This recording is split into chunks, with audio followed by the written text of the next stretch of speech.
What up, Montana? Nuanez now, ESPN Radio, as well as SWX Montana Television. I'm Colter Nuanez, coming to you from the Northwest Motorsports Studio. If you're watching on TV, you see Krista Redpath here as well, a renewal of one of our favorite segments, and we're expanding it a little bit for you this year. It's around the Big Sky and women's hoops. Krista will join us each and every Thursday from 4 to 5 here on ESPN Radio. So very excited for that. A lot to get to today and throughout the rest of the week. It's been an incredibly busy week because I'm trying to get on a plane to go to Texas tomorrow. I'm praying it stops snowing. I want to ski when I get back, but I want to get there first. Montana State, the story of the year in the state of Montana. They go to the FCS National Championship, and they take on the juggernaut, North Dakota State, gunning for their 9th national title in the last 10 seasons. MSU into the title game for the first time in 37 years. Because tomorrow's show features exclusively talk about that game, we're going to hear from Brent Vigen, Montana State head coach, Matt Entz, North Dakota State head coach, Troy Anderson and Tommy Millott, a couple of the star players for the Montana State Bobcats, Brooks Nuanez to break down all the action as we see it might play out, and Dan Davies, a resource like no other, a guy who's been at Montana State for almost 50 years, played for the 76 national championship team at MSU, coached for the 1984 national championship team, and he's been an athletic administrator for more than 3 decades, also working as a radio broadcaster for the duration of that time as well. So we'll have all sorts of talking points about that game tomorrow. So then today, that means we're not going to talk that much about the game. We do have one little piece of discussion, just a carryover from our lead segment yesterday as we were sort of diagnosing all the reasons that North Dakota State has been so good. I got a little soundbite from Brent Vigen, Montana State head coach, about that because he was at NDSU for the better part of 20 years before then going to Wyoming with Craig Bull and now returning in his first year as the head coach for the Bobcats. But other than that, we're talking a lot of hoops today, including a whole bunch of women's hoops off the top here for the first hour. We're also going to hear from Montana head basketball coach Travis DeKeer in the second hour. And, of course, since it's a Thursday, our good friend Carolyn's going to swing by, too, take us around the wide world of sports. A pretty rich discussion about Aaron Rodgers and the MVP vote that was not, and some of the controversy behind all that. I think you're actually going to be surprised by what my opinion of all that is. But, you know, as Carolyn said, Antonio Brown ended up last Sunday half naked on the football field, and Aaron Rodgers got into a beef with a reporter over an MVP vote. Neither one of those are her tool of the week. Instead, she has an even bigger tool of the week this week. So a new addition to Nuanez now within the scope of Chick Who Doesn't Know Sports. And it's always pretty funny when Carolyn swings by. If you want to watch or listen to the show somewhere besides ESPN Radio, you can always stream the show on our station website, 1029ESPN.com. SWX works for you for the video element, or you can head over to our YouTube channel as well. Of course, we're broadcasting to you from the Northwest Motorsports Studio. It's snowy outside, so if you're driving, be safe, be careful. It's not worth the rush, I promise you. If you're new to town, if you're from an out-of-state residence and now you're living here, welcome to Montana. I've been telling people this has been mild winters the last couple of years. We needed a big one. We needed to show all the out-of-state people what Montana weather and what Montana winter is really like. But it's rolling right now. So if you're in the market for a new truck, go check out Northwest Motorsport. They're new to Montana, new to Missoula. They boast the largest inventory of trucks anywhere in the Pacific Northwest. You can check out that entire inventory at nwmsrocks.com. Krista, thank you so much for being here. It's so wonderful to see you. Colter, it's wonderful to see you too. I'm glad to be back on air. We sort of launched this segment last year, and it was a very successful one. And so for those unfamiliar, it's very self-explanatory. Around the Big Sky Women's Hoops is talking Big Sky Conference women's basketball, and there's a lot of excitement both in the state and around the Big Sky because of so many different things, but mostly a new head coach at Montana. That's always an intriguing thing. Tricia Binford, who, by the way, will join us here in about half an hour, Montana State's women's basketball coach. She's now the longest tenured coach in the league, which is so crazy to think about, you know, with some of the tenures we've seen in the Big Sky, like Robin Selvig, 38 years of Montana, Wendy Schuler, 20 years at Eastern Washington. Well, now Coach Ben in year 17, she's the longest tenured coach in the league. But then the most intriguing part of the women's league to me this year, I've never seen this in any league, in any sport that I've covered in my 16 years as a journalist. There's five new coaches in one league. We had Brian Holzinger, the new head coach for the Lady Grizz, on earlier this week. And we've had him on 3 times. Not once has he been preparing for a team that doesn't have a new head coach when he's on this show. It was pre-Sac State, coming out of and now heading into tonight's game against Eastern Washington. It's crazy just how many new head coaches, but I think that makes this league and this segment for this year very intriguing, very interesting. It really is, because you look at Coach Binford, you're right, in year 17, and then you have Coach Sobolewski and Coach Newley at 14, and then you jump to Coach Payne in her 5th. Right. And from there, Valeda Harris at Weber State. Weber State at 4, and then from there it just trickles down to new coaches. So obviously new looks all around the Big Sky. Before we get into the Big Sky Conference, though, you are a Great Falls native. I know you're proud Montanan. And one of the biggest debates we've had going on around here for the last couple weeks is, as we know, the rivalry between Montana and Montana State is an incredibly fierce one. And as we know, so many of our listeners are on one side of that rivalry or the other. The rhetorical question that has existed throughout the football universe in this state forever is, would you rather beat your rival or win a national championship? And it's never been it's always been a rhetorical question, never a reality. So we've been talking about this dynamic for a really long time, because Montana State, they lost the rivalry game in football on November 20th to Montana. Now they play for the national championship on Saturday. So the scenario is already a reality. It's I guess if the Bobcats win, it'll even emphasize it. But I've been telling anybody and everybody around the state of Montana that regardless of if you are a huge Grizz fan and you just can't stand the Bobcats, this is an unbelievably cool story for the state of Montana. And so therefore, like I've been emphasizing for the last couple weeks, because we're trying to keep it as positive as possible around here, it's okay to have great pride in Montana State and the boys from Montana that are playing on that team. It doesn't mean you have to like the Bobcats. I'm just trying to tell people, let's take the positive angle of this. But, I mean, you're from Montana, so what's your perspective on this? You must, in certain ways, think this is pretty cool. Well, I absolutely do. How can you not get behind Touchdown Tommy? Right? I absolutely think he's phenomenal. I think our boss here at Missoula Broadcasting, who's a Grizz alum and she loves Montana, she loves him. She texts me every time she sees him on TV. I love Tommy Malott, she says, every time. I love it. And I know that he has an emotional connection with our state. And when you look at Butte, Montana, and you can get behind a kid like that.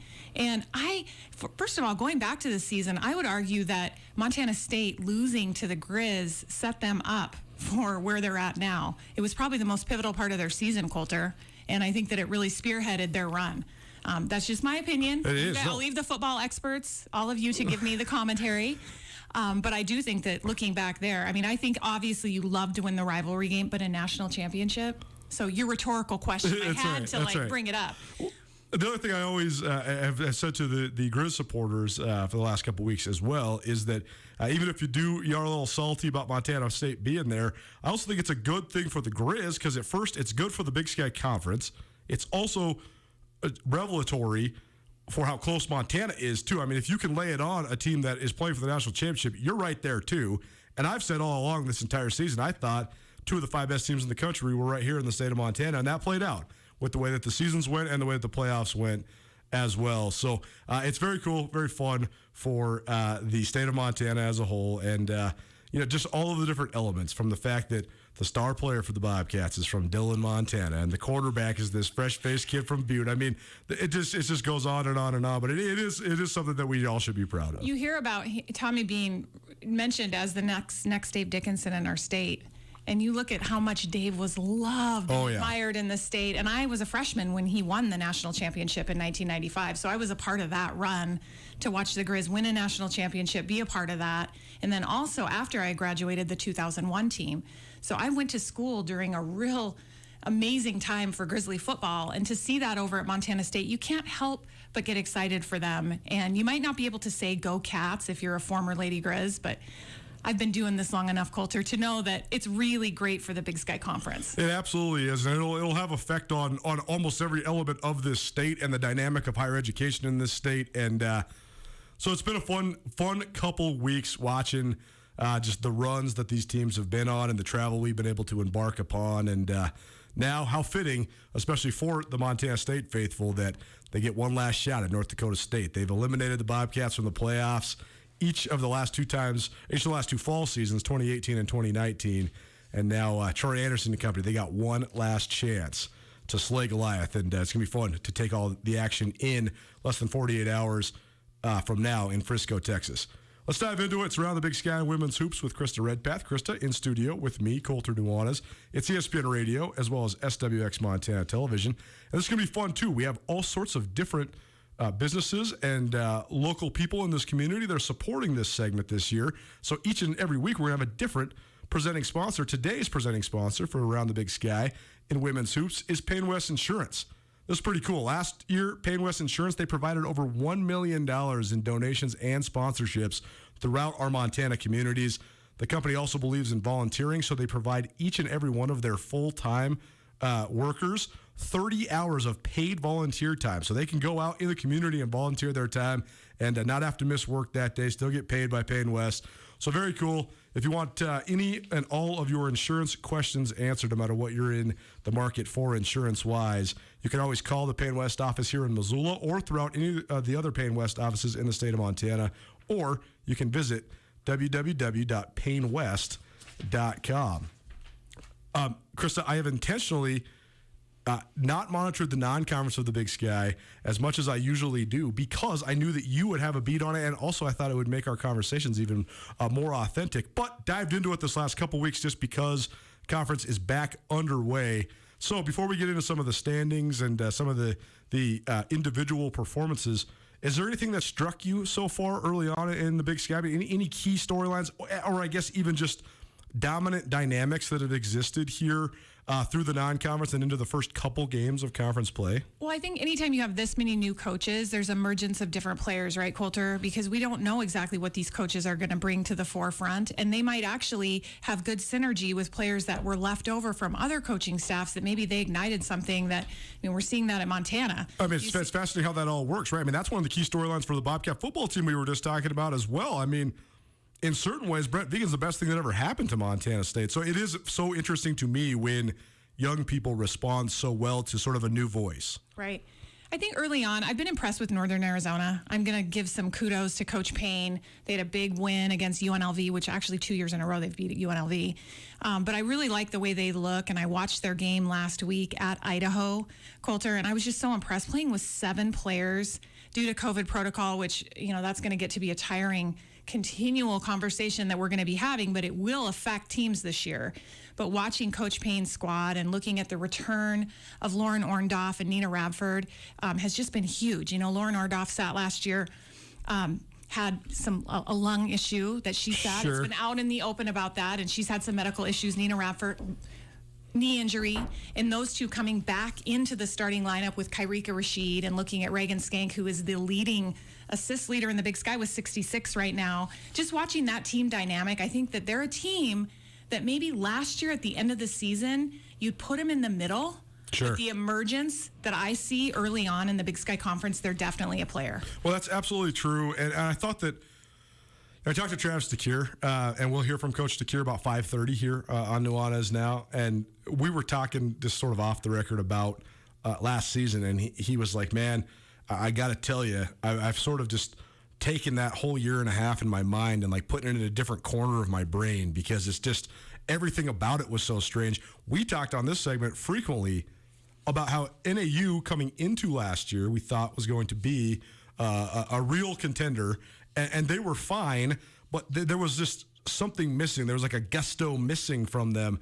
And I think so much of that, though, is the state of affairs that has nothing to do with basketball. And you just mentioned all the adversity that they went through from a personnel standpoint. But I think that that's sort of part of the storylines coming out of last year and coming into this year is that last year, I think that there were so many different factors that people aren't going to have to deal with ever again that really impacted just the mentality of these teams. Right. I absolutely agree with you. And so I think you take a look at NAU, and they have not a fairly deep roster, but it just seems that they've got quite a few weapons that they can draw off of. And I just look to them to be a real player. But also, we got to talk about Southern Utah. Sure. Southern Utah right now in first place in the Big Sky. Just a couple games in. We're 3 or 4 games in, depending on various cancellations, reschedulings, postponements, all that stuff. But right now, Southern Utah and Northern Arizona are the 2 teams without a loss in the Big Sky Conference standings. Each of them sit at 3-0 atop the league. Well, I take a look at Southern Utah, and I immediately am drawn to Lizzie Williamson, who 6'5", sophomore. 6'5" is a rare height in the Big Sky Conference. It's really interesting because we haven't had a lot of size, true center size. True. 6'5". I look back at 2019, the Portland State team. Courtney West. Sure. She was 6'4". Yep. And she was a Ashley dominant Bolston player. was a 6'2" two-guard, basically, yes. Right, but 6'5", Coulter, that puts you in a different avenue. And last year, she sat, and the year before, she actually went to Utah State her first year. Sure. And then she transferred to Southern Utah, and she wasn't really in the mix right away. Mm-hmm. She didn't actually emerge into the starting lineup until Game 7. She played 5 minutes, 7 minutes, 13 minutes in her first few games, and now she's leading scorer. 11.3 points, 6.1 rebounds. So to me, her play has really forced them to take a look at their inside game. And then they also have Cherita Doherty, who I mentioned right away out of the chute that she could have easily been a preseason nod. And I wouldn't have been at the least bit surprised. So she's another player that I think, she's second in the team for scoring, 11 points, but also 6 rebounds a game. This team is a strong rebounding team. That's what Southern Utah brings to the fold. And I really like the way they take care of the ball. And I haven't watched them play as much, but as the season progresses, I will. But I'm very impressed with their team so far. Well, and Tracy Saunders has done a great job at Southern Utah. And I think that it's so interesting, though, when you see teams sort of turn over and get the full identity of their head coach. Because when Tracy Saunders first took this job, she did have a couple players that you'd be foolish to not play through, including Rebecca Cardenas, who's one of my favorite players that's been in the league for the last couple years. But Cardenas was so scrappy. I mean, you talk about Williamson being so tall. Cardenas is like the shortest player in the league, but she was the fiercest player in the league as well. Such a good competitor, but she sort of defined their identity. Do they have a new identity now? I mean, do you see sort of a shift in the style that they want to play now that they don't necessarily have some of the remaining players that Saunders had when she took over that job? Well, you mentioned that Saunders, this is in her 4th year. And first of all, I'll be sad to see them leave the Big Sky. So we're not going to be talking about them too much longer on the show after this year. However, I look at her finding her voice as a coach and finding her stability with her program and what she's asking of players and them settling into that. So I don't know if I necessarily see a change of identity. I think she's always been a tough-nosed coach that believes in rebounding, taking care of the ball, execution, but I just see these players just comfortably fitting into her system. Around the Big Sky Women's Hoops with Krista Redpath, presented today by Payne West Insurance. The other real surprise here is Weber State, because Weber State, Montana and Montana State, people that are listening to this show, you are well aware that Weber State swept the Montana schools last week. They were in Ogden. Both games were played in Ogden. But that sweep of the Montana schools, first of all, that has to be the first time in a long time Weber State's done that. But they're now 3-1 in Big Sky Conference play, and they're 7-6 overall. And this is really, really impressive because when Weber State and Beth Ann Ord split ways and Beth Ann Ord took the job at Binghamton, Weber was coming off back-to-back 20-win seasons, which was a gigantic resurgence from the rock bottom that they had hit. They lost something like 40-plus conference games in a row, and Beth Ann Ord rebuilt that thing. Well, then they had to sort of bottom out again under Coach Harris, and they only won 12 games the last 3 years, including only 6 the last 2 years combined. Just a 2-win season last year. They turned the ball over more than any team I've ever seen in Division I college basketball last year. That they just literally couldn't even get into their offense because they would commit so many turnovers.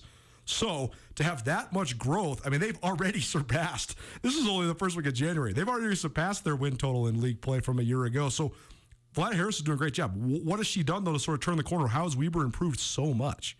Well, she stayed the course because she's got 4 players averaging in double figures right now, 3 juniors and 1 senior. So it isn't this freshman celebrity that's come in and set the tone for Weber State. It's hard-nosed, grinding basketball, and they just got it done against both of the Montana teams. I will say, Coulter, Montana State, somewhat down with the loss of Sophia Stiles and Darian White for at least one of those games. Also, you lose one for one game, it changes the entire look for your teams, especially with those 2 pivotal players. So I will say I don't think the Montana schools were firing on all cylinders. So it'll be interesting to see Weber State and how they progress through the year. But I take a look at Darren Hincock, Jaden Matthews, Corey Pencer, and Emma Torbert, and I am so impressed. the 4 of those players right now, 3 of them are averaging over 7 rebounds a game as well. So in addition to being in double figures for points, they're also crashing the glass, and they're just competing. When have they had 4 players that have averaged in double figures? I can't even remember the last year, not even when Beth Ann was there. For sure. Absolutely. And I think that what you just mentioned, too, about Sophia Stiles as well as Darian White missing some time early on, to me, that's been another one of the defining storylines here the first couple months of the season, has been not only the missing time for a variety of reasons, which we're not going to get into the details of most of them, as everybody already knows. It's a muddy time, but it's not just that there's been a lot of players that have been out.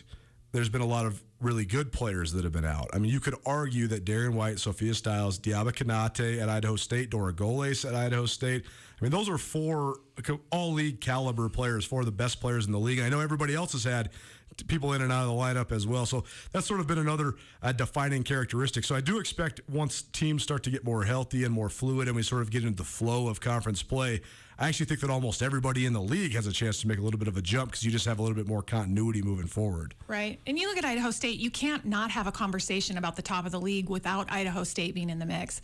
Diaba suffers a knee injury. She's coming back slowly. She didn't start against Montana. Coach Soboleski even alluded to the mental side of it. Coming back after a knee injury. I know I blew my knee twice. Right. I understand that mental side of it. But also not having Dora out there. Dora Goles is an absolute leader and a tremendous guard. And not having her has changed Idaho State. But yet, Coulter, they're still 3-1. They've managed to find a way to win. You go down their roster. You know how much I love Callie Bourne. Yep.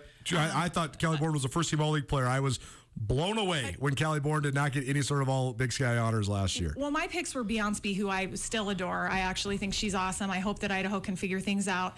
Darian White, and then the entire starting 5 for Idaho State. So Steffi Orr's having an incredible year. Montana Oltergy, Ellie Smith. I mean, the list just goes on. So you also have to put them in the mix when you're talking about teams that are on the top tier of the Big Sky Conference. Around the Big Sky and Women's Hoops with Krista Redpath here on Nuanez Now. It's ESPN Radio as well as SWX Montana Television. I hear that there's a charter flight leaving Bozeman right now that somehow got the pilots to stream our show. So very cool. Montana State women's basketball head coach Tricia Binford going to join us here in about 10 minutes. So, Krista, before we get just a couple more notes on the Montana schools, but before I ask you that, I want to ask you sort of a broad question here. Idaho State is the defending Big Sky Conference champions. They made it to the tournament a year ago, and they showed well against Kentucky. It was a tough draw because Kentucky had like 2 WNBA players on their team. But Idaho State competed in that game. They showed pretty well for the Big Sky Conference. But you yourself, you played for the Lady Grizz in the late 1990s, and you were on multiple championship teams. One of the most fascinating dynamics in sports is almost every coach and player will tell you the only thing harder than winning a championship is winning another championship when you are the defending champions. Competing when you are getting everybody else's best shot is it's difficult. And also just having all the noise and the external expectations. I mean, Idaho State basically said, hey, we're going to run it back. You mentioned all those awesome players. Every single one of those young ladies decided to come back for another year under Seton Sobolewski. So from your perspective, both as a player and somebody that's watched this now for a long time, what is the most difficult part for defending champions if they do want to sort of maintain that spot atop a league? Well, you're right. I mean, there is pressure there. I was able to go to 4 NCAA tournaments, so I won 4 championships. I don't like to sit there and scratch my own back, but you do have something to say where there is a target on your back. No question. After you win a championship. I look at a team like Idaho State. It's not always pretty. We know this, right? They live and die by their defense, so they'll be there, Coulter. They'll be there in every game. But you do have to deal with the highs and the lows. And I've watched Coach Sobolewski and his comments and interviews, and he said it's just been a weird year. It was actually his quote, weird year so far, with injuries and players in and out of the starting lineup. I just think with the style of play and the veteran leaders that Idaho State has, that they'll be right in the mix. And there's some hungry teams, but I do think it's going to be difficult for them to chase. It's not going to be a given for them to win a championship this year. Tricia Binford, Montana State head women's basketball coach, can join us here in about 10 minutes. So let's talk about the Bobcats quickly. They were one of the feel-good stories of the league a year ago. They finished in the top 3, made it to the semifinals of the tournament, ended up losing to a really good Idaho team in those semifinals. But you couldn't help but think the fact that they had the youngest roster in the United States of America, that the future was so bright for this squad. And I think that it still is, but I also think that It's hard to say that someone that was an all-league performer and an unquestioned leader on her team was somehow underrated. But I still think that Tori Martell was incredibly underrated because you watch what Montana State continues to do offensively, and I watch them, and they look almost identical to what they did a year ago, except they don't have the shooter that can stretch the floor. And I think it's as simple for them as they don't have that one piece that they had a year ago when they had the best shooter in the league in Tori Martell. She hit 211 triples in her outstanding career at Montana State. One of the top 10 totals in Big Sky Conference history. I don't even tweet that much. I need to get better at it, Coulter. I tweeted twice about her last year when she won the 32nd annual State Farm 3-Point Classic. 8 players. She shot lights out. But here's where I think, and I've thought a lot about that, right? Tori Martell, all right? And we're talking about a new year. But Montana State, that year before, the year that got abruptly cut short with COVID, right? They had a realm of players that were playing incredible, and Tori Martell was just one of them. That's right. So I feel like she kind of was in that mix of just excellent players at Montana State, and then she didn't get as much mentions. Sure. Okay, and then we have Darian White that plays great, fantastic every minute she's on the floor, but you can really see Tori Martell now this year. When you take a look at this Bobcat squad, they need to find their Tori Martell. Especially when you run, the dribble drive offense that Trisha Binford puts a high priority on, and you have such an outstanding point guard who's such a good penetrator like they do in Darian White. But Darian needs somebody to kick to, and right now MSU's shooting 26% from 3 as a team. I think it's as cut and dry as they just need to find some shooting. We'll ask Coach Binford about that here in a little less than 10 minutes, about 8 minutes away. Trisha Binford joining us here on Around the Big Sky and Women's Hoops. So finally, let's talk about Montana. We're going to get more into Montana about 4:45 because the Lady Grizz do play tonight at Dahlberg Arena. They host Eastern Washington. And so we'll talk a little bit more about Montana, but just your broad thoughts on year one of Brian Holzinger. I mean, they started 9-2. They looked really good. They come back from break. Sophia Stiles out. They also had a couple other moving parts that weren't necessarily completely aligned. But Coach Holzinger was on this show on Tuesday, and I mean, he basically said point blank, he said, I had a great Christmas. I don't think my team came back from the break. He said we need to figure out what we were doing well back in December and sort of get back on track. So what have you thought of just not only the great start by Montana, but sort of this lull that they've had coming out of break? Well, let's start at the beginning because I do feel like Montana played Gonzaga very tough. Yep. Just 7 at home. I called that game in front of 3,000 fans in Dahlberg Arena. You looked around and you felt like there was some Lady Grizz vibe going on in Dahlberg Arena that reminded you of the past. You take a look at Gonzaga. They blew out Idaho State. They blew out Montana State. And then Montana comes within 7. So that puts people going, okay, they puts them on edge. Like, hey, let's take a look at this Montana team. Then they go to North Dakota. And they beat North Dakota and North Dakota State on the road, 2 teams that are tough. Really tough places to play, too. I mean, University of North Dakota has a home court advantage. I mean, very few places are on par with Dahlberg Arena, but it's a really good home court advantage in Grand Forks as well. Right, and then they go down to the Grand Canyon. They go down to the Grand Canyon Classic, and they have 2 wins down there. And then they open conference play, right? And they have those 2 great games, December 2nd and December 4th, against Sac State and Northern Colorado. We have Player of the Weeks going on. Carmen Gfeller, Sophia Stiles, Carmen again. So we had some Big Sky Player of the Week where the Big Sky's recognizing their play. I think that trend-wise, I think Montana looks phenomenal. When I take a look at their weapons and how they're utilizing, I don't love the stumble this last week that they went on, and I agree with Coach Holzinger. I'm not sure what happened there. I do know that not having Sophia did have something to do with that. She is the catalyst for this team. She's disrupting on both ends of the floor. She's creating. Abby, Carmen are playing great. You take a look at Sammy Fatkin coming back for Montana. We do have to talk about Sammy, a player that originally committed to Arizona, comes to the Lady Grizz, plays for 21 games, decides to leave the team, comes back, and is playing over 30 minutes a game. She gives them another look at that guard position. Well, she's such a good playmaker, too. Plays on the ball and plays off the ball, and that gives them a lot of versatility in their rotation. Around the Big Sky Women's Hoops, Krista Redpath, our Big Sky Insider, joining us here on Nuanez Now. This week's Around the Big Sky Women's Hoops is presented by Payne West Insurance. Back in April of this year, I guess last year now, I keep forgetting that it's 2022 now. We're on 6 days into 2022 already. But in April of 2021, Payne West joined Marsh McLennan Agency, but Payne West remains and still has the same great people, and they now have even greater resources to draw from being part of a national company. You want to learn more about what Payne West can do for you, visit PayneWest.com or call one of the variety of offices around the state of Montana. The longest tenured coach in the Big Sky Conference, Trisha Binford, Montana State women's basketball coach will join us next. Keep it right here. It's ESPN Radio.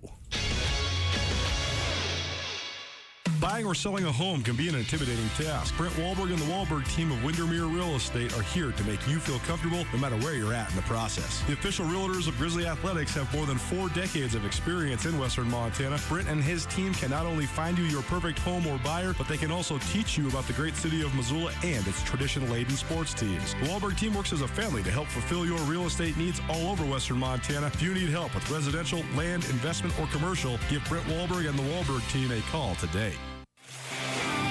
Lost Trail Ski Area is now 100% open. Conditions are great, and there's plenty of powder and more in store. Do your kids want to learn how to rip? If so, Lost Trail has some great ski and snowboard programs. The All Mountain program starts January 8th, with Saturday and Sunday options available. Lost Trail programs focus on safety with small groups based on age and ability level. To get your kids signed up and for more information, go to losttrail.com.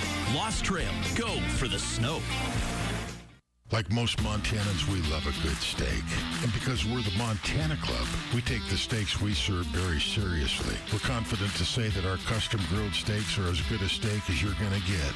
Now we're proud to add regularly sourced, naturally raised Castle Rock bison ribeye to our selection. And remember, the Montana Club steak entrees include the sides. Come into the Montana Club today for an unrivaled steak experience. The Montana Club on Brooks and North Reserve, Missoula. For those unexpected injuries, skip the ER and walk into our orthopedic urgent care on Mullen Road. Neck to toe, we are here for you with weekday, evening, and Saturday hours. Enter under the blue awning at Suite A, just past the main clinic entrance with convenient drive-up access. No appointment or referral is necessary. Orthopedic urgent care at Missoula Bone and Joint on Mullen Road, because we understand it's never a good time to be injured.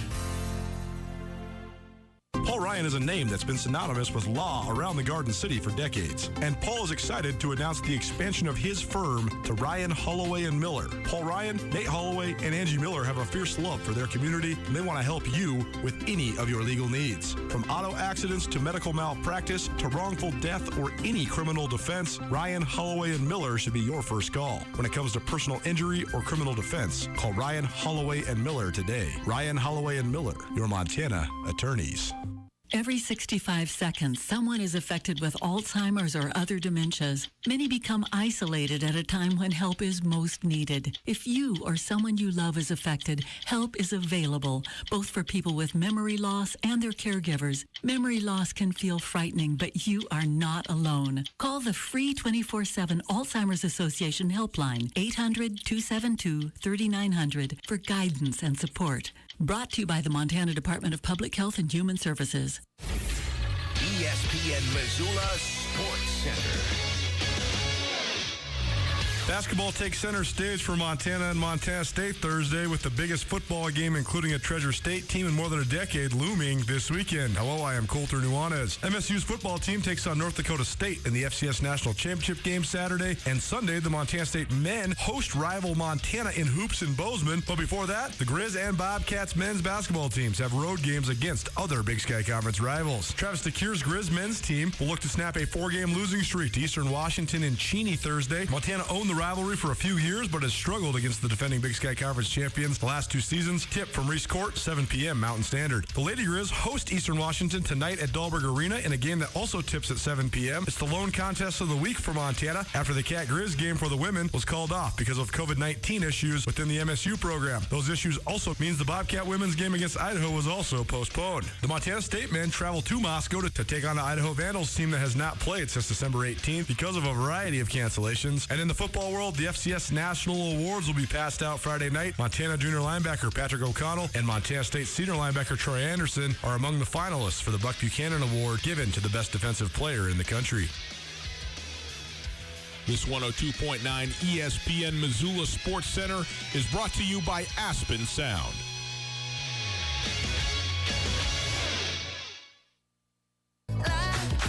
If you're feeling like you need a little bit of company, you met me at the perfect time.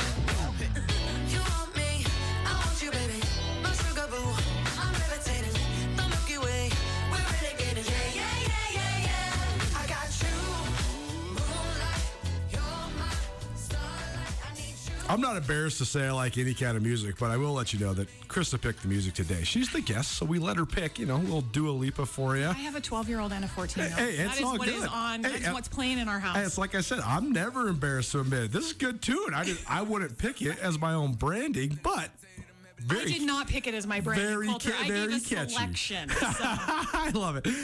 Krista Redpath in studio with us here on Nuanez Now. Welcome back. It's ESPN Radio as well as SWX Montana Television. The first edition of 2022 of Around the Big Sky in women's hoops. It's presented today by Payne West Insurance. Appreciate Payne West for their support of local athletics across the state of Montana, and of course, the support of women's basketball in the Big Sky Conference throughout the Treasure State. Time now to go to the Rangish Brothers RV phone line. Welcome in. Now the longest tenured coach in the Big Sky Conference. It's Montana State head women's basketball coach Tricia Binford. And a unique circumstance that has Coach Ben joining us here on a Thursday live, because usually Thursdays during Big Sky Conference play, that's game day. Montana State, unfortunately, doesn't have a game tonight, but allows us to have a little bit of perspective from a lady that's seen as much of the league as anybody. Coach Ben, thanks so much for being with us. Sorry that you don't have a game tonight, but we really love having you on. Thanks so much for being here. Appreciate it, you two, but always a pleasure to join you two on the call. Well, first and foremost, let's just get it out of the way. We don't need any details of the whys, but when you do have a cancellation like this and you don't get a chance to host Idaho tonight and you don't get a chance to play the rivalry game on Sunday, I know there's some stuff in the works, the Big Sky release that maybe postponed games could be rescheduled, but just in terms of the rhythm of a season coming off of last weekend where you had a tough road trip, what's it do to you just in terms of the just the flow of the way you prepare, and just what can you get done in a week like this when some of your games are called off?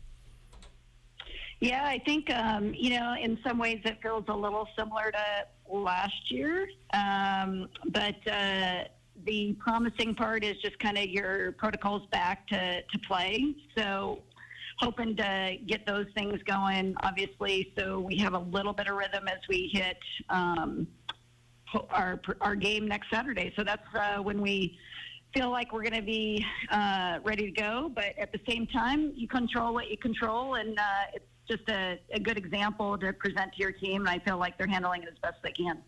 Well, let's talk about this last weekend, because you guys went on the road, played Idaho State and Weber State, and came home with 2 losses. But I know that some of those were impacted by some of the scenario we're talking about. But what'd you think of your team coming out of break, and what's the big points of emphasis moving forward now when you do get a chance to get back together and return to the court? Yeah, I think the biggest thing for us is consistency. You know, we've had some really promising moments, and then we've had some moments where we're just not executing our identity. So simplifying the game of what that looks like on both ends of the floor, and really we're getting to the time of the year where it's time for kids to step up and produce. So I think that's a great opportunity for us to revisit those things this week as we're kind of working into the protocols, and we'll be getting some work on player development in that regard too. Hey, Coach Ben, it's great to hear your voice. I can't see you, but it's nice to hear your voice. I'm so glad that you're on the show today. I wanted to ask you, being the most veteran coach in the league now at 17 years, that's very impressive. Taking a look around the Big Sky, we have 5 first-year coaches. Isn't that crazy? It's like a record. It's got to be a record. It's the first time that I've seen anything like that, but I'll tell you what, the conference is doing a great job. There's all kinds of opponents doing a great job right now, and so it's very new. In a lot of ways, it feels like a preseason schedule as far as your preparation, and a lot of new players too. So there's some familiarity, but there's a lot of new, and so yeah, it's making the conference really interesting this year. And taking a look at Coach Greg and Coach Mateo and Coach Gleason, female coaches in their first year, you were in their shoes, 17 years ago. And I want to know a little bit about the camaraderie with the Big Sky Conference coaches and how you visit with each other, encourage each other. Is there, obviously I know you compete with them, but is there some level of mentorship where you pat them on the back and say, hey, keep moving forward, you're going to be there? Well, obviously, we all have each other's cell phones, and so I think there's quite a bit in the before the season start, when you're talking about scheduling and you're talking about some of the decisions the conference is making, and as we kind of hit this stretch, there's been quite a few conversations with some coaches, like how you guys holding up, how you working through this. John and I were talking yesterday as far as the rescheduling of games go, but I just think there's obviously a great deal of respect for each other in this league and what everybody's bringing to the table, and that's one of the things I've always appreciated about our conference. Seat and I talked quite heavily before we kind of hit this as severe as we did on Saturday. It's just been such a unique circumstance, and I just think coaches have been super flexible of just whatever we have to do for our kids to get to compete this year and have games and keep everybody as healthy and safe as possible. I think the league's done a great job. We're on the Big Sky Women's Hoops with Krista Redpath. We're also joined now live by Tricia Binford, the head coach for the Montana State women's basketball team. Around the Big Sky Women's Hoops will be the first hour of Nuanez now here on ESPN Radio from now through the Big Sky Tournament, the second week of March. So very much looking excited to put a spotlight on a league that I've covered for a really long time. And, Coach, it's been interesting to watch sort of the streaks that your team's got on. You had a 5-game losing streak and then a 6-game winning streak, and now in the midst of a 3-game losing streak. So when you compare and contrast, what are just sort of the general things that are going well for your squad when you guys are playing well? Well, obviously, I think everything for us starts on the defensive end. I think we just have been really, really solid on that end of the floor. And then we've had a really proper balance on the offensive end going with both our inside game and our outside game. But I think a great deal of our roller coaster has to be, our performance on the road. We're still learning how to be tougher in that situation, because you have to find ways, and you got to be super gritty and resilient away from your home court. And a lot of our success has been in Bozeman in the month of December and most of the month of November. We spent most of that time on the road, and a great deal of it has to do with our scheduling too. We're going to constantly challenge this team to get better with great opponents, and we're not going to run away from those things. We had BYU right before Christmas break, the holiday break, and we certainly want opponents like that on our schedule. And credit to Weber State and Idaho State last week on the road. I think Idaho State's starting to get a lot of players back, that they didn't have early in the preseason. Always really tough on their home floor, and Weber State is playing as consistent as any team in the conference right now. When it comes down to performance and getting the job done, when you look at them statistically in the conference, they have a lot of different kids impacting consistently in a lot of categories, and that's where those two have found great success on that home court.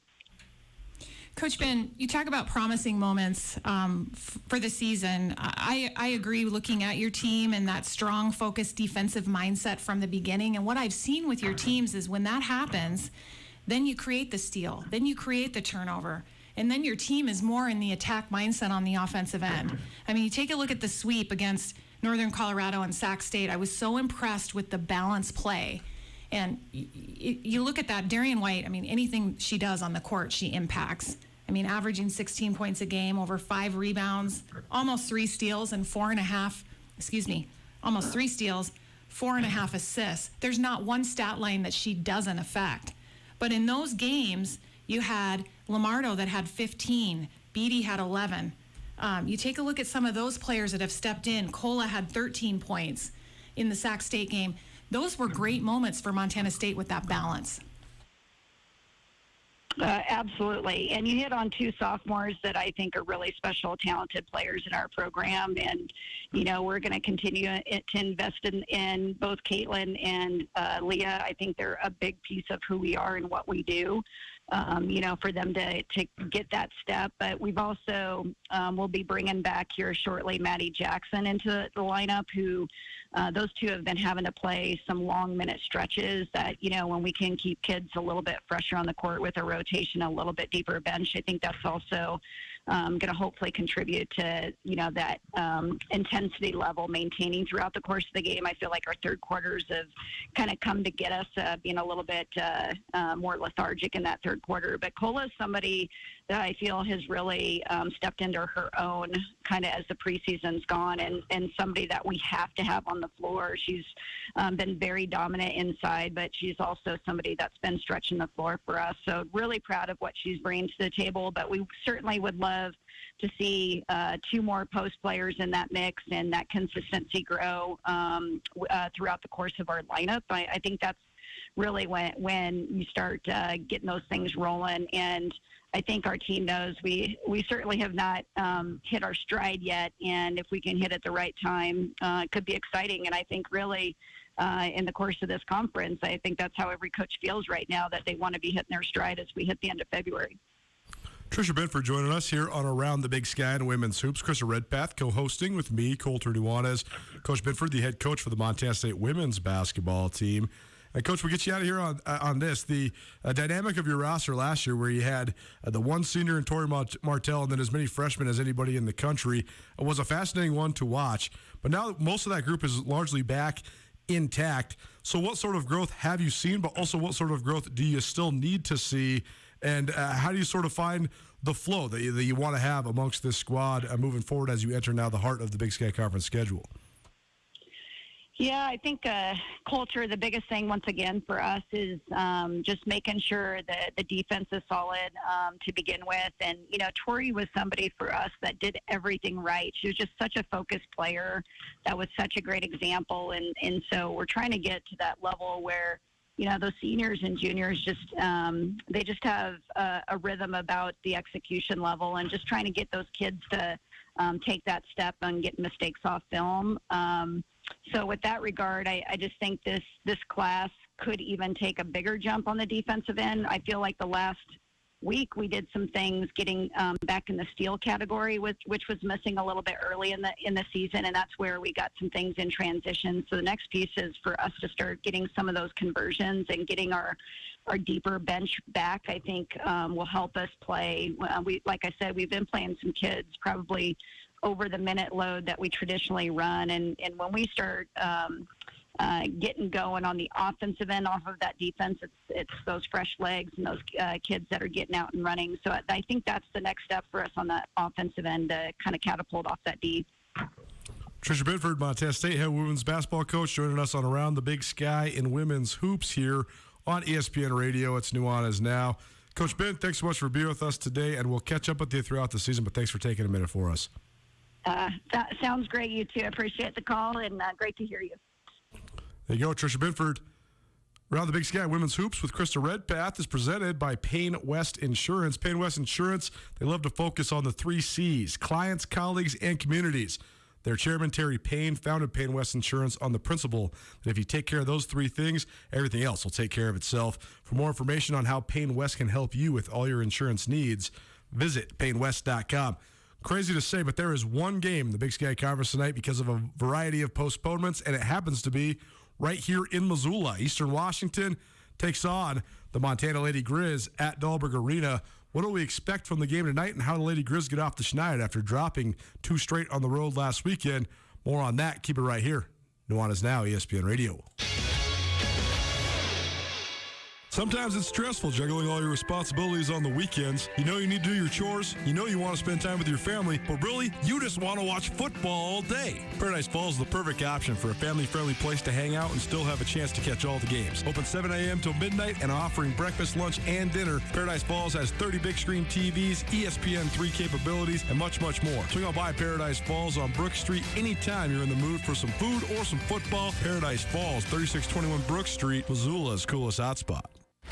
Hey Missoula, Bone here to remind you that amazing winter savings are at Northwest Motorsport. Visit NWMSRocks.com for the largest selection of lifted trucks, diesel trucks, and off-road capable SUVs. Get pre-approved, line up a test drive, and even get an appraisal for your trade-in all online. Don't let the rain, sleet, or snow slow you down. Take back control of the road with an NWMS rig and make your own winter adventure at Northwest Motorsport. And tell them Bone sent ya. Is 2022 the year you're finally ready to step up your hair game? If you're not sure where to go, look no farther than Compass Barbershop, a modern barbershop for everyone, where they can help you find a style that's right for you. Offering precision scissor cuts and fades in a unique and inclusive atmosphere, Compass Barbershop has it all, including convenient online booking at compassbarber.com. Step up your hair game in 2022. Find your way to Compass Barbershop, downtown on the Hip Strip, at the corner of modern and retro. Do you remember how fond you were of your baseball cards as a kid? To recapture that feeling, swing into Zootown Sports Cards. Missoula's premier trading card shop carries all the products you will need for collecting, whether you are renewing an old hobby, just getting started, or looking for a fun activity for your kids. With inventory that is updated regularly, Zootown Sports Cards has the best selections at the best prices anywhere in the valley. Open from noon till 6 on Tuesday through Friday and 10 to 6 on Saturdays. Come check out Zootown Sports Cards at South Avenue in Higgins, across from Dornblazer Field. Where can you get a $4 beer? You're crazy! Yeah, almost nowhere, except if you go to Paradise. That's right, at Paradise Falls, early and late happy hours abound. So pop into Missoula's coolest hotspot to enjoy $4 microbrews and domestics for $2.75. Plus, select appetizers for only $8. Paradise Falls happy hour, weekdays from 3 to 6. And a late happy hour from 9 to 10, Sunday through Thursday. So stop into Paradise Falls and enjoy the cheapest beer in town. I'm not crazy, I'm just thirsty. Calling all motivated leaders in the 406. Make an impact and become a positive role model to Montana youth. Join the team at Montana Youth Challenge Academy. Share in our mission of providing academic, professional, and life coping skills that students need for success. Full or part-time positions available. Enjoy competitive compensation and benefits. The day-to-day asks a lot, but it also has a lot to give. Apply online at statecareers.mt.gov. Brought to you by Montana Youth Challenge Academy and this station. It's Nuanez now on 102.9 ESPN Missoula. Watch the show statewide on SWX Montana Television.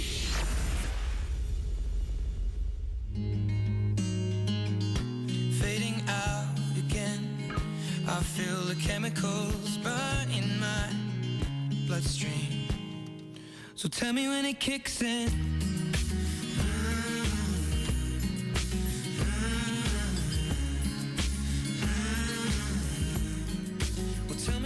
What's up, Montana? Welcome back. ESPN Radio, it's Nuanez now. I'm Coulter Nuanez.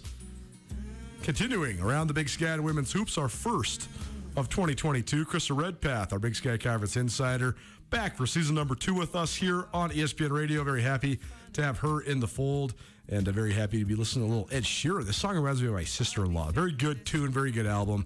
Like I said, I like all the music. Hope you're having a great afternoon. Stay safe out there. Drive slow. It's pretty slick. It ain't great, but, like my good friend Mike Kramer always says, there's no such thing as bad roads, just bad drivers. So keep it slow, keep it between the ditches. Hopefully you're enjoying yourself here as your Thursday turns into a Thursday evening. Coming up, our good friend Carolyn will make her debut for 2022. The chick who doesn't know sports, talking all things Aaron Rodgers as well as Antonio Brown. And we're also going to hear from Travis DeCure, the head coach of the University of Montana men's basketball team in hour number 2, as well as Brent Deegan, the head coach for Montana State, as his team prepares to take on North Dakota State in the FCS National Championship game about less than 48 hours from now. But one last thing to talk about here on Around the Big Sky Women's Hoops, which is, by the way, presented by Payne West Insurance. Any and all of your insurance needs, Payne West can take care of you. You can call any of their local offices around the state, or the one here in Missoula, or you can find all the information you possibly need online at PayneWest.com. Appreciate them for being the presenting sponsor this week of Around the Big Sky in women's hoops. Tonight's game in Missoula, featuring the Lady Grizz against Eastern Washington, is the only Big Sky Conference game going in the conference. The other two that were supposed to happen, Montana State hosting Idaho, as well as the Portland State game against Southern Utah. Both of those have been postponed, so we'll see if they get rescheduled. The Big Sky has said that you can reschedule postponed games now. They made that change earlier this week, so we'll keep you up to date as any games are rescheduled. But, Krista, first, let's talk a little bit more about the Lady Grizz. We sort of touched on it, but this last weekend, they fall in Pocatello at Idaho State, and then they fall at Weber State. And Idaho State's the defending league champion, and Pocatello's, Reed Gym, tough place to play. But I was pretty struck by the Weber State loss. I know Weber State's much improved in this league. but also it's just not very commonplace to see Montana stumble when they go to Ogden. So it's sort of a dichotomy of seasons so far for the Lady Grizz. They started 9-2, and now here they are trying to get off the schneid after getting swept last weekend. So seems like tonight is a pretty important game. Well, I think it definitely is, because you take a look at Montana. They went into the break playing the best basketball I think possible, putting up 103 points against Utah State in an electrifying game. It was unbelievable. It was so fun to watch. I mean, and for all of the unbelievable success the Lady Grizzlies have had, lighting up the scoreboard like that has never really been a part of the history. I had never seen the Lady Grizz score 100 points. I think it had been years and years since they had. I don't think we ever did in my career. That's what I'm saying. I mean, all of the great teams, I think that Montana's only surpassed 100 points 4 times in the history of the program. So it was an outstanding effort. Definitely. I think taking a look at Eastern Washington tonight, first game for them in 16 days. So they're coming off not playing. I think if you're Coach Holsinger, you're looking more at your own squad versus what you're going to try to prevent Eastern Washington from doing. You're trying to find your identity. You're trying to check your identity after losing those 2 games on the road. Going on the road's tough after the holidays, 2 right out of the chute. Make no excuses, though. They're not happy over there, and they want to try to figure out a way to get back on the winning track. They have multiple offensive weapons this year. They just have to have those players find their confidence and find their rhythm, and they can do a lot of damage. When it comes to just evaluating broadly what they're doing, just in terms of style and identity and stuff like that, it was so hard to sort of pinpoint the identity of what the Lady Grizz wanted to be the last couple of years, because it seemed like there was some extension of the Robin Selvig era, but they couldn't quite grasp it, and it seemed like there was just a disjointed lack of continuity in a lot of the things that they wanted the program to be about, but also the stuff that they were running. Now, with Coach Holsinger in the mix, do you notice differences in just this kind of style that they're playing and the stuff that they're doing? Well, he's a very much a defensive-minded coach, which Absolutely. I align with, and I definitely can see that he is on his players, and if they aren't going to play defense, they're not going to be out on the floor. And I've noticed that right away. Offensively, I think he likes to get up and go. He likes to run. He has Sophia that can run, but he also doesn't want to take bad shots. So he's looking for opportunity to push, but also to run good sets.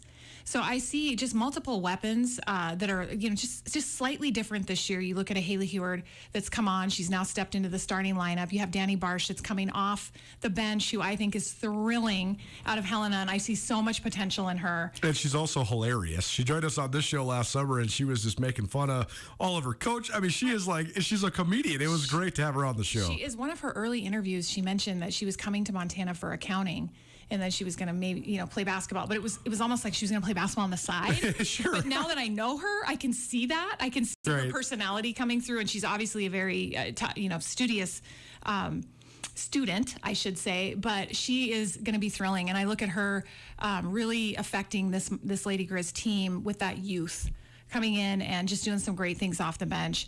But overall style, Coulter, I'm still watching them in that sense to try to see where they stamp their identity. And what I see out of Coach Holsinger, he's tough. He doesn't give them much of an inch, and he's on them. And I also think there's been some stability with the program over there, so they can settle in to roles. And you notice that he's playing the same consistent players. He doesn't go real deep off the bench.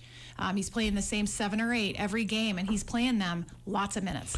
The other thing that has struck me I've been able to see them live 4 times now, and one of them was against Sacramento State when he was taking on another one of these first-year head coaches in Mark Campbell, who was also in the mix here for the Montana job. But those guys have a lot of history because Coach Holsinger was at Oregon State and Mark Campbell was at Oregon as assistants, and so they have kind of traded blows. But one thing that I thought was an underrated part of Brian Holsinger's resume when he first got the job at Montana was the fact that he had been a head coach before. He'd been a head coach for a couple years at Montana Tech. And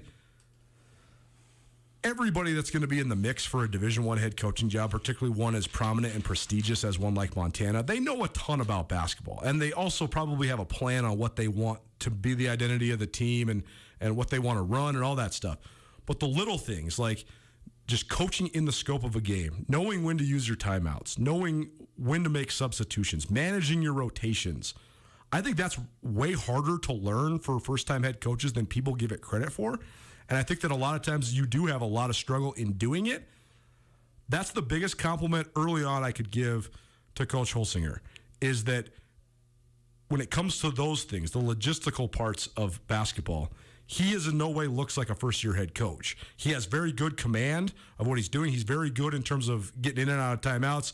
I think he manages the clock well. I think he manages his bench well. And so I do think that it is a sort of a hidden gem, that the fact that he does have some head coaching experience, because I just think that those little things, they've been pretty fluid so far early on. They have. And then, coming off being the associate head coach at Oregon State, from 2016 to 2021, and what he picked up being in a high-level PAC program.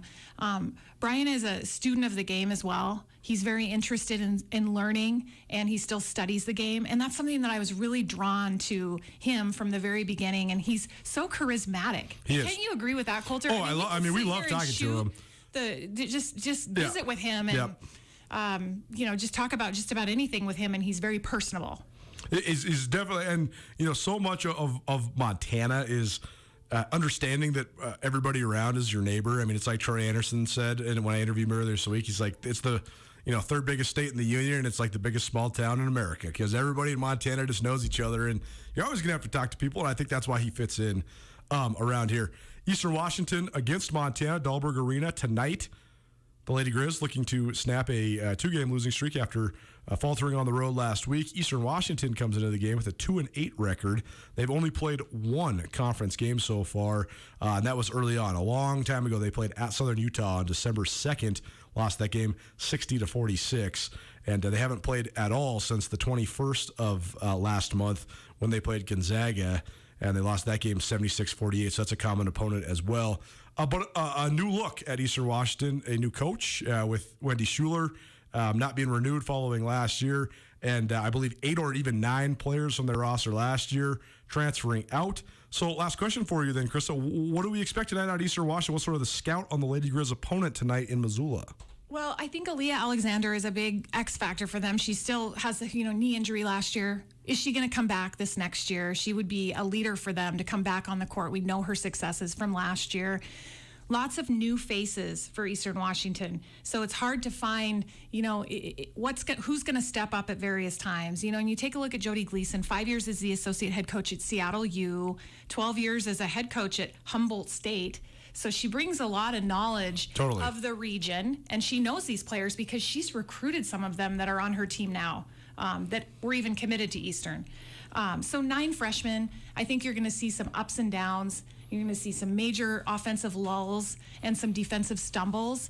But all in all, I think Eastern Washington, new start, new building era.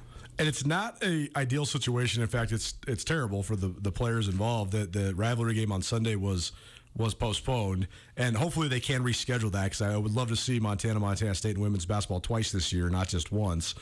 But I do think because the Lady Grizz stumbled out of the gate to start 2022, and they lost 2 games on the road, now you can focus on just one game, and it's not this game that's on your home court with this rivalry game on the road looming. So Coach Holsinger was so candid about what he wanted to see tonight, but I do think that this is a big game for the Lady Grizz, because they can't be flat again. They have to be able to go out and take care of business in this one tonight, and then sort of get things restarted going into next week. Right. Better execution offensively. You got to make shots. So that's a huge thing for the Lady Grizz. We know they're going to come out with that defensive intensity, but you've got to find weapons that are consistent. And we've talked about this, Coulter. There are some different habits with multiple coaching staffs that Montana is going to have to overcome. You almost have to unlearn some of that and learn Coach Holsinger's way. So I think you're going to see some ups and downs with this Lady Grizz team. But overall, when I take a look at their personnel and I look at the leadership that Sophia Stiles and Carmen Gfeller are providing for this team, I get very excited, because those are 2 premier players in the league that are now emerging as top-tier players. Around the Big Sky Women's Hoops, the Krista Redpath here on Nuanez Now. We'll do this the first hour of each Thursday's show for the next 10 weeks, and I really appreciate Krista for swinging by. Thanks so much for being here, Krista. This was wonderful. Thanks, Coulter. We do have to talk about the giveaway, though. Of the Big course, Sky Conference. Of course. Thank you so much for reminding me. Skyline Sports. We have Skyline Sports, ESPN Missoula, and the Big Sky Conference have paired together, and we're going to give you a pair of tickets to Boise for the Big Sky Conference tournament the second week of March. And so you're going to have 10 full weeks to enter in this thing, and it's very easy how you enter. You can either text us here at the station line, 406 888-1029. All you got to do is tell us Boise or the Big Sky in Boise. Tell us you want to go to the tournament. Boise, any sort of engagement works, but Big Sky in Boise is the best way to do it. And we'll have a pair of tickets for you that we're going to give away that first week of March leading up to the Big Sky tournament, the second week of March as well. You can also hit us up on Twitter at 1029 ESPN on Twitter, or at Skyline Sports MT, or at Coulter_Nuanez. That's Nuanez. Or you can even get a hold of Krista as well. What's your Twitter handle, Krista? Krista Redpath. So just at Krista Easy. Redpath. But yeah, definitely. I mean, when you take a look at this, Coulter, we are now going to be in our 7th year of a neutral site location. First 3 years in Reno, 3 years in Boise. Now we're in our 4th year in Boise. And that's exciting for the Big Sky. All 11 teams are going to go. So we take a look at some of this, I don't know, disruption with COVID Sure. and health protocols. All teams are going to the tournament. Sure. So when you take a look at that, you get some relief knowing that all these teams are going to get a chance to compete for a championship. Gotta love it. We'll be back at it next week for Around the Big Sky in women's hoops. And Krista, thank you so much for swinging by this week in Big Sky Hoops, presented to you by Payne West Insurance. Payne West joined up with Marsh McLennan Agency back in April of 2021, but they still remain your go-to spot for any of your insurance needs. They still have all the same great people, and they now have even greater resources to draw from being part of a national company. So go visit PayneWest.com for all of your insurance needs. We'll see you next week, Krista. Thank you so much for being here. Thank you, Coulter. Hour 1 in the books. Hour 2 coming at you. Our good friend Carol and the Chicker Doesn't Know Sports swinging by to talk what happened to Antonio Brown's shirt. Why is Aaron Rodgers yelling at reporters?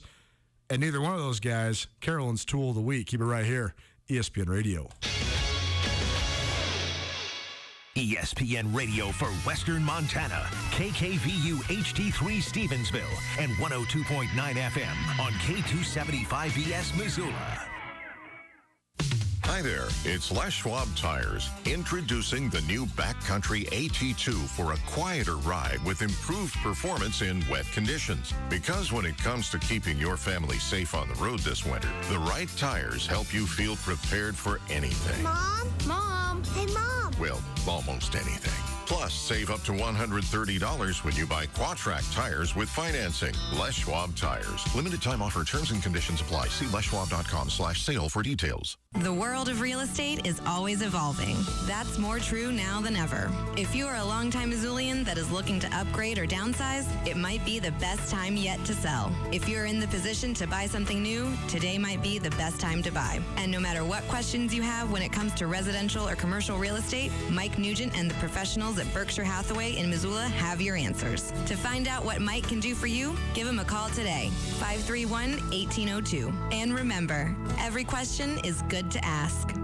Now, the Montana Club's happy hour features BOGO beverages. Our expertly mixed cocktails, microbrews, domestics, and wine are buy one, get one free 7 days a week from 3 to 5:30. Stop in on Friday for Montini night. Sip on a top shelf martini for only $6, 5:30 to close. When you've worked hard all day and are ready to relax, the Montana Club has got you covered with BOGO happy hour 7 days a week, 3 to 5:30 on Brooks and North Reserve, Missoula.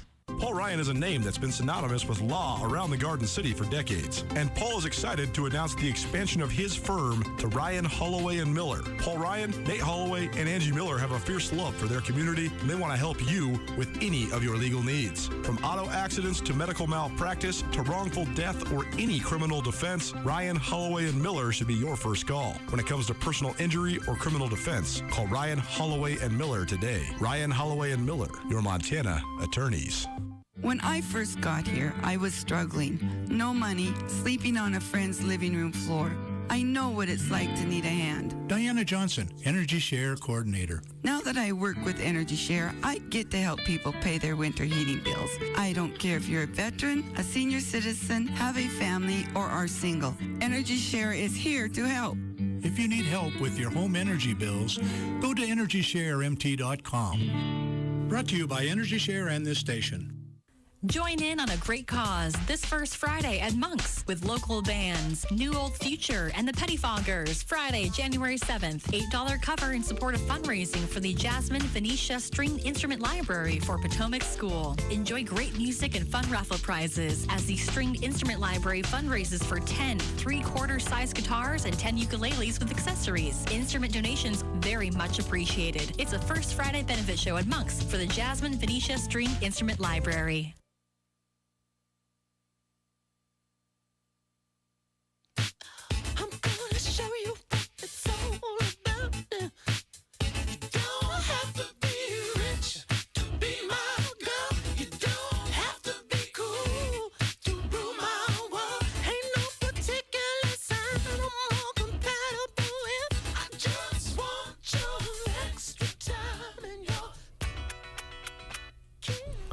What's up, Montana? Welcome back. A little Prince for you on a snowy Thursday. Hope you have an outstanding day and week. Thanks so much for being with us. Missed anything in the first hour of the show? You can always find it on the Nuanez Now podcast, which is proudly presented by Sportsbet Montana. Well, it feels like it's been forever. Haven't seen our good friend Carolyn in quite some time, and she hasn't been on Nuanez Now in almost a month. I know you missed her. It's a chick who doesn't know sports, the first one for 2020. We're coming to you here on ESPN Radio, recording this on a Thursday morning. And Carolyn, I hope you had a wonderful break. How's your Christmas? How's your New Year's? Well, first of all, Happy New Year! Hey, look at that. Do you like Christmas or New Year's better? Christmas. Oh, see, I love New Year's. Why? I don't know, because I like renewals and I like pondering and I like dwelling and I like deep thought and I don't like presents or decorations. Why can't you do all those things on Christmas? You know, I don't know. I've kind of been how I am since I was like 4. I stopped believing in Santa when I was like 5. You know who's listening? Well, I'm not saying you should all believe in Santa. Maybe I'm wrong. You are wrong, 100%. Santa's the bomb. Regardless, I love the renewal of the new year, and I love the. You know what I don't like about the new year? What's that? Dry January. Are you doing that? I'm trying. Well, you're 6 days in. You're already It's called Try January. That's good. Well, I mean, shoot, you're already a quarter through. It's January 6th. That's a good point. Yeah. Good point. After as someone that's done that several times, or done elongated breaks from the spirits, I can tell you after day 8, after that it's all the same. It's smooth sailing after that. Yeah. If you're gonna fail, you're gonna fail on like day 5. Okay. You know, it's been fine. It's more the like ritual of it, and so I make myself a little. I take a little. Fizzy water and put some ice in it and a lemon, and it looks fancy. And then I feel like I'm having fun water instead of plain water. Yeah, that's good. So it's been fine. And with the driving conditions the way they are, like I'm not trying to get out or do anything, so I'm hunkered down. So it's been fine. It's all good.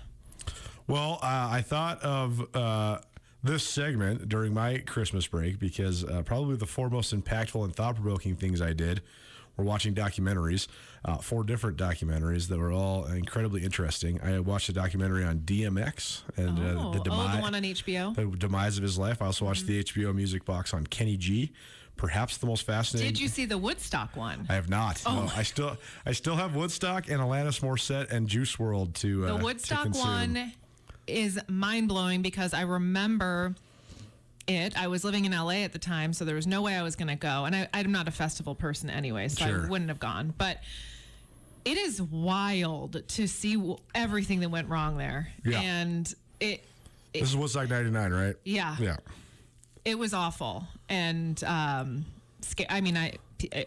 was really scary to think about people, because I was that age that I would have gone. I was like, however old I was then. Yeah. I was young, 24. Yeah, so I watched those 2. I thought the Kenny G documentary, and everybody that I've told this to has been making fun of me, that I thought it was one of the most thought-provoking and compelling documentaries I've ever watched, period. And that's the only thing that I watch is documentaries. All right, well. It's not because of the subject of Kenny G himself. It's because of the dynamic of Kenny G's existence in the world. Right. How did this man become one of the most worldwide best-selling artists ever, yet most people who actually like or consider themselves connoisseurs of music hate him? How is that true, right? How can both things be true? How can you sell 100 million records and then guys like the guys who work at the trailer are like, I would never listen to Kenny G. Right. Do you know what I'm saying? Totally. And so just like the dynamic of that, and then this poor guy, like he's just caught in the middle of it, and he's just like, I just want to play my clarinet. That's exactly right. Like he's just flop my hair around. Exactly. He seriously says that. He's like, I'm just this weird musician guy from Seattle that just makes music, and I think it sounds good, and some people think it does too. I'm not trying to con anybody. Right. He's like, I just play my saxophone and my, whatever, and here I am. They should do a documentary on Mannheim Steamroller. Ooh, that's good. I love some Mannheim Steamroller. Yeah, we could do a whole hour segment on Kenny G if we wanted to, but we'll spare you. Pass. The other one I watched was about the history of late night television and how much impact that used to have on pop culture and how much it doesn't as much anymore, and how that shift has affected America. What was that on? It was on HBO. Oh, the history of late night. Okay, I'll have to because now some people still kind of watch Jimmy Fallon or Stephen Colbert or whatever, but like Johnny Carson was one of the most famous people in the world. If you were a comedian and you were on Johnny Carson, if you were anybody, right, but like people literally watch TV to listen to the president and Johnny Carson, you know, and so just the way that evolved is wild. And then the last one I watched, which was actually so good, and I think that everybody should watch it, and they should also read the 1989 Sports Illustrated article that they mentioned in it by Peter King. It was all about John Madden.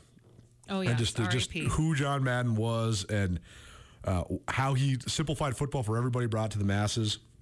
But the article I'm referencing, John Madden was scared of planes. So during the last 40 years of his broadcast career, he took a bus coast to coast every week for different NFL football games. So he would ride 3,000 to 4,000 miles on a bus every week.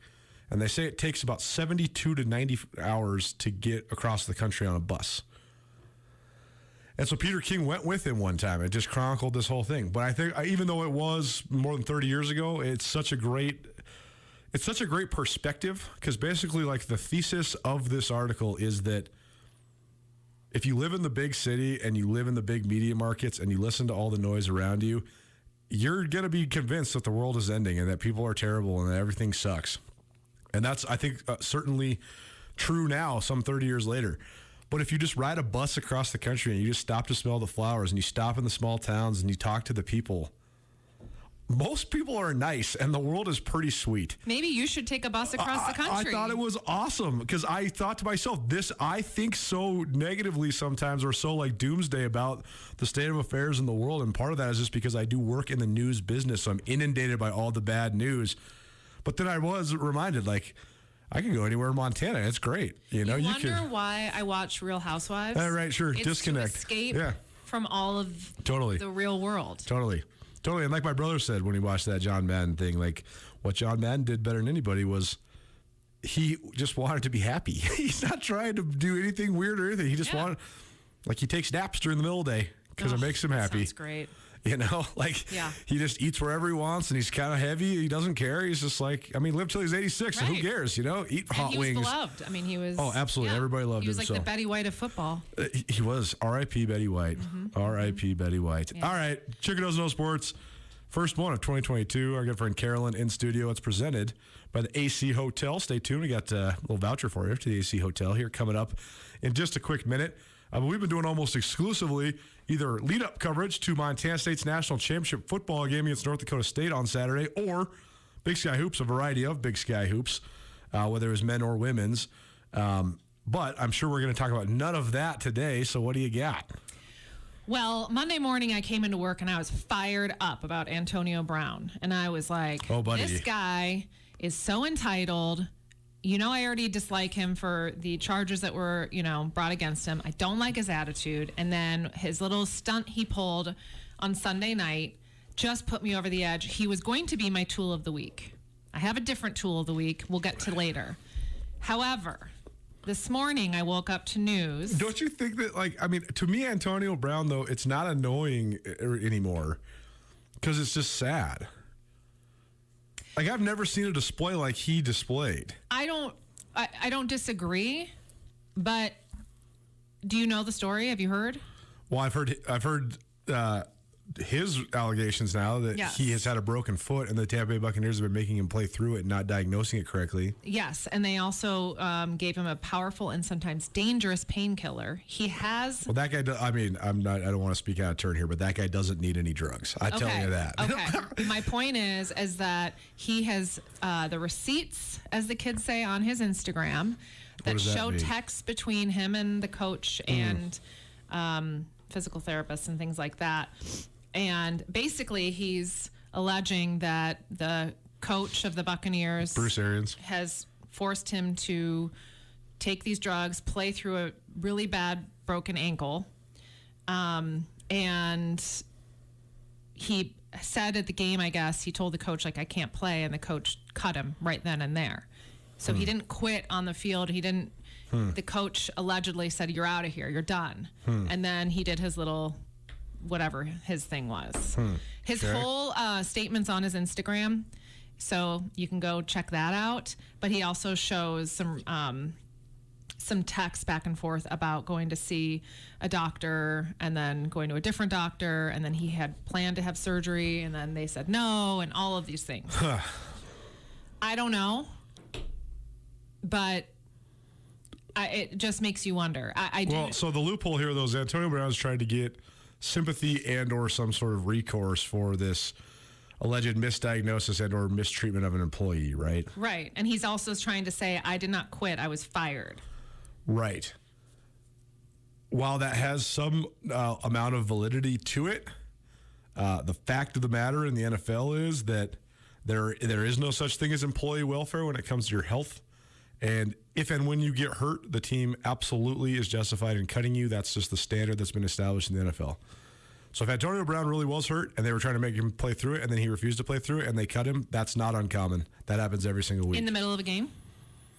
That's where the timing comes in, right? Like, he's alleging that they cut him before the game, right? And then he pulled this whole scene during the game.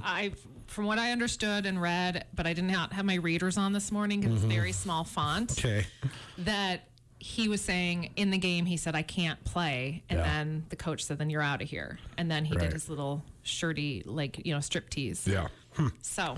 Well, I don't know. The more things change, the more they stay the same. The best meme I've seen of the whole thing was that the greatest coach in football history is Mike Tomlin because he got Antonio Brown to act right for 7 consecutive years. And that's like a miracle because Antonio Brown can't even act right for like 7 days since he left Pittsburgh. So I don't know. I feel sad for Antonio Brown. To me, it seems he's incredibly mentally ill, and I think he needs some help. That could be it, or yes, that could definitely be it. I think there's a lot at play here. For sure. And the thing to remember, too, is that you certainly can be mentally ill and need help and also be completely self-worshiping, narcissist, attention freak, non-good teammate, bad employee, right, delusional. All of the things can be true. And I think Antonio Brown's afflicted by all of them. Right. But all of the entitlement afflictions that he has emphasize what is clearly, to me, instability mentally. Yeah. Well, I agree. Yeah. I don't like how these teams make these players. I remember talking to a friend who had a friend in the NFL, and he said, like, they would just travel with these suitcases filled with drugs. You just play through, you mask it all, and you deal with it later. And I understand the business side of it, but they are humans. And, if you have a broken ankle or a brain injury, look at Gronk. He left. His brain was his head was swollen 3 times the size. Yep. And then he came back. Totally. Stupid. Is it, though? Yes. I think that's the thing, though. It's all personal choice. I would say that a vast majority of guys who play in the NFL, if you were to tell them, you can play in the NFL for 10 years, varying levels of success, whatever, and you will have incredible traumatic brain injuries. It will detrimentally affect the rest of your life. Or you can have a full bill of health and live to your 85 in perfect health and not play in the NFL for 10 years. I think almost every guy in the NFL would pick the former, not the latter. Wild. It is wild. I wonder what their mothers would pick for them. Well, depends on how big a house they buy their mothers, I guess. That's true. Chicken Doesn't Know Sports, ESPN Radio, SWX Montana Television. Carolyn joining us. What else you got? So a Chicago sportscaster announced that he would not be voting for Aaron Rodgers as MVP. Right, I saw this. This is blowing up the internet right now. He got in a little bit of trouble because you're not allowed, if you're a voter, I guess you're not allowed to say who you are voting for, but you can't say who you're not voting for. But I loved what he had to say, and I'm going to... oh, buddy. I'm going to quote, "I don't think you can be the biggest jerk in the league and punish your team and your organization and your fan base the way he did and be the most valuable player. Has he been the most valuable on the field? Yeah, you could make that argument. I love that. That is perfection right there. Right. You can be a great player, but you cannot be a total D-bag. But you can. No. Why? Because I said so. I know, but the thing is that all of this like moral self-righteousness that we want to empower on these players, the only way that players that get in legal trouble or players that act completely outrageous like Antonio Brown or players that act completely self-absorbed like Aaron Rodgers, the only way anything ever changes is if every single person stops watching the NFL, and that's not going to happen. So therefore, the toxicity of the culture is going to continue to be perpetuated because that's just what it is. I still think it's stupid. I don't like it. Well, so, I mean, I guess it comes down to, like, are we really evaluating people's moral character and personal decisions to vote in what they achieve on the field for an award? Think about the preseason and what he wasn't going to practices. He wanted whatever. He had his little big baby meltdown because he had a backup quarterback. Yeah. He was afraid was going to take his place. Sure. And he acted like a big fat jerk. Yep. And then, the whole vaccination thing, whatever. I don't care about that. Yeah. I think when you're going to play for a team, you show up to your practices, you come to your preseason workouts, you do what you're supposed to do because that is your job. Sure. And then you have one of the biggest fan bases with the Green Bay Packers. Boo. Right. But you have one of the biggest fan bases and you treat them like crap because you're so self-centered. But why does it matter? Why are we evaluating these guys based on their actions? See, this is our fault for making people's personal lives and making their personalities matter at all. Like in its essence, what the MVP award should be about is only football. And in its essence, if you're voting on the MVP award, it should be only about what that person does on the football field. I disagree. The MVP is the aura you're giving to your team. Mm-hmm. He was not a good teammate. I don't care that he. But like they have the best record in the NFL. I don't care. Leading up to that, and I don't know what kind of the attitude in the locker room. Oh, Aaron is not showing up again. Who's the best wide receiver in the NFL? I don't know. Devontae Adams for the Green Bay Packers. Who's the best offensive guard? I don't know. Billy Turner for the Green Bay Packers. Do you think those guys think Aaron Rodgers is a bad teammate, or the fact that they're the number one seed in the NFL and he's the best player in the league? What do you think? Because I think that they think he's a great teammate, and I don't think they care about any of this stuff. I think they appreciate that he can throw to them and they can score touchdowns or whatever they do, but I think they think he's a total jerk. Right. That is part of being in a team. Sure. Being on a team is have camaraderie, have respect for your teammates, show up to practice. Don't go out there and be a jerk I disagree with you. I think it's all encompassing when you're a teammate. Okay. It's not just what you do on the field. Speaking as the MVP of my tennis team in 1990, I threw carb parties the night before our big events, our big tournaments. I cheered on my teammates. I was an all-around good teammate. It wasn't just what I did on the court. I just say. But what I mean, I don't know. I always just get so conflicted over all of this because I do think that, first of all, the way that our culture has evolved and the way that our media has evolved, there's a lot bigger platform and a lot more prevalent platform to make yourself look like a narcissistic, self-absorbed tool. Right. But I always think about all the people that we deified and made into heroes for decades and decades and decades, and how in reality and in personality, they're not very much different than Aaron Rodgers. The only difference is the platform that Aaron Rodgers has been provided. I guess what I'm saying is that there's this incredible romanticism about somebody like Michael Jordan. Right. And Michael Jordan was doing as much, if not more, outrageous things behind the scenes that were detrimental to his own health, his teammates, all these different things. It just wasn't on Twitter all the time. Aaron Rodgers just does podcasts with Pat McAfee and waxes poetic about how he wishes Green Bay would draft him a receiver in the first round. That's objectively different and, in my opinion, a lot less bad than going out until 5 a.m. gambling the night before an NBA Finals game like Michael Jordan once did. Touche. You know, like because Dennis Rodman's weird and he dyes his hair funny colors and he marries men and women and wears wedding dresses on the cover of magazines, we think he's crazy, but we give him a pass when he just disappears to Vegas during the middle of the finals.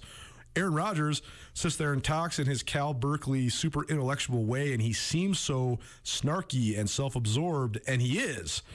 But we only know that because of the platform that he was provided. But no one gave Dennis Rodman a pass for any of that nonsense. So just a heads up on that. Yeah.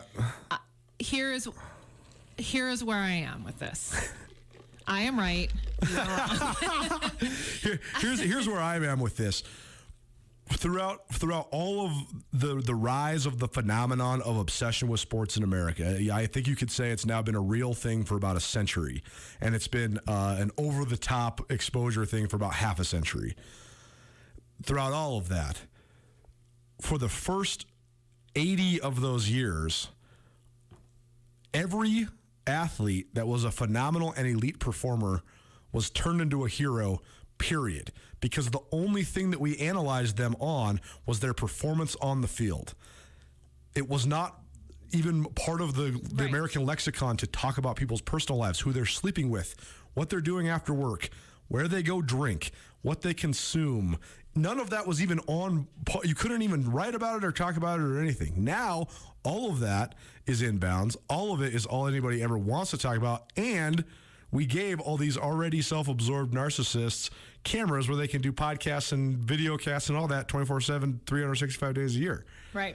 All right. So here's what I'm saying is I think it would be very depressing for people to realize that most professional athletes are exactly like Aaron Rodgers, and they have been for almost 100 years.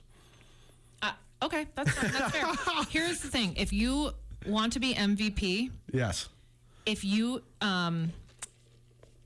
if you diss your team, you don't show up to practice, if you sit out practices like James Harden, if you pull the stuff because you want to be traded because you don't like what your team or whatever your little baby, you should automatically be disqualified from MVP.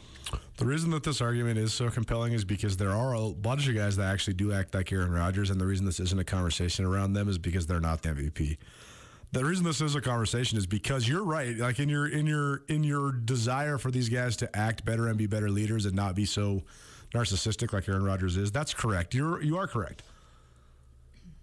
This is just so confusing for people because Aaron Rodgers is the best player in the NFL. That's the problem. And no, I mean, I know. But that's why he's getting the last laugh though, because they have 13 wins for the third year in a row, and that's never happened in NFL history. And he's about to win back-to-back MVPs when he's 40. So it's like, again, do you get what I'm saying? Like it would fall a lot more flat if he had any modicum of failure whatsoever, but he hasn't. I understand all of this. I just feel like when you're looking at an MVP, you're looking at the whole person and their whole, what they've done for the entire team, not on the field, but off the field, all those things. Right. That's all I'm saying. But like, isn't it clear that the off the field stuff didn't affect his team because they have the best record in the league? It doesn't. They seem to rally around him in games and stuff. Like there doesn't seem games because that's what they're doing their job. I'm talking in the locker room. Are they like? Well, I don't think they would be playing this hard for him if they hated him. You don't think they're playing for their own money and their own, hopefully, Super Bowl ring and all those things? Yeah, for maybe. Sure. But that's also just like a workplace environment, right? That we all work with people that we don't like, and we just do it, How dare you? Yeah, right. I love you. You're like my favorite person to work with I've ever worked with.